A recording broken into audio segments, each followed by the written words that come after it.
जय जय जगन्नाथ जय जय जगन्नाथ जय जय जगन्नाथ कालिया सामतंक चरणा रविंदरे आज पवित्र होली उत्सव पवित्र दिवस रे महाप्रभुंक चरणारविंदरे कोटि कोटि दंडवत जुहार।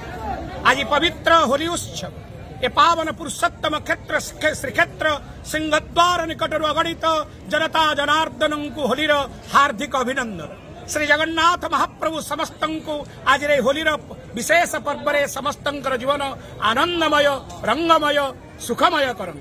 आज पवित्र होलिका उत्सव फगुण मास शुक्ल पक्ष चतुर्दशी तिथि रे महाप्रभु होलिकासुर को बद्ध करथिले। तहार आनंद रे देव ऋषि मुनि गंधर्वादि समस्त लोक माने गतकाली दोल पूर्णिमार अवसर रे दोल गोविंदं को महाप्रभु भूदेवी श्रीदेवींकर सहित महान आडंबर रे दोल उत्सव विविध रंग रे महाप्रभु को खेलाई आनंद रे दोलायाम च दोल गोविंद रे उपवेशन कराई। आज मानव समाज आज होली उत्सव आज समग्र मानव जाति आर्यावर्त भारत भूखंड रे प्रत्येक व्यक्ति आज महान होली उत्सव आनंद को ग्रहण करुछन।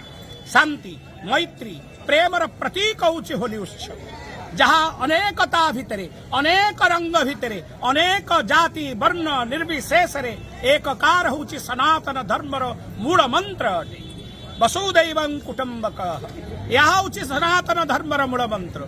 आज वृद्ध वृद्धा युवक युवती भाई भौणी समस्त आज एकाकार होई ए पवित्र होलिका उत्सव को पालन करी भारतीय संस्कृतिर जो महान परंपरा को समग्र विश्व दरबार प्रतिपादन करुछि। तेणु होलिका उत्सव रे जगन्नाथ महाप्रभु समस्त जीवन आनंदमय करन। आज श्रीमंदिर रे महाप्रभुंकर चैत्र मास कृष्ण पक्ष प्रतिपद तिथि आज पवित्र मध्याह्न धूप पूजा बढ़ी सारिबा परे स्वयं दोलो गोविंद भूदेवी श्रीदेवी भगवान श्री जगन्नाथंकर आज्ञामाल प्राप्त हुई यात्रा करिवे नरेंद्र सरोवर जो नरेंद्र सरोवर निकटरे जगतीय परे विराजमान करी भोग बंदापना आदि संपन्न हुई कथारे अछि। आज ठारू चंदनर अनुकूल अर्थात अक्षय तृतीया दिन जेपरी रथ अनुकूल होई थाए ठीक सेही परी चंदन यात्रार चापद्वय सुनंदा वैराटिका नामक जो चापद्वय रे प्रचंड ग्रीष्मर निरागरे महाप्रभु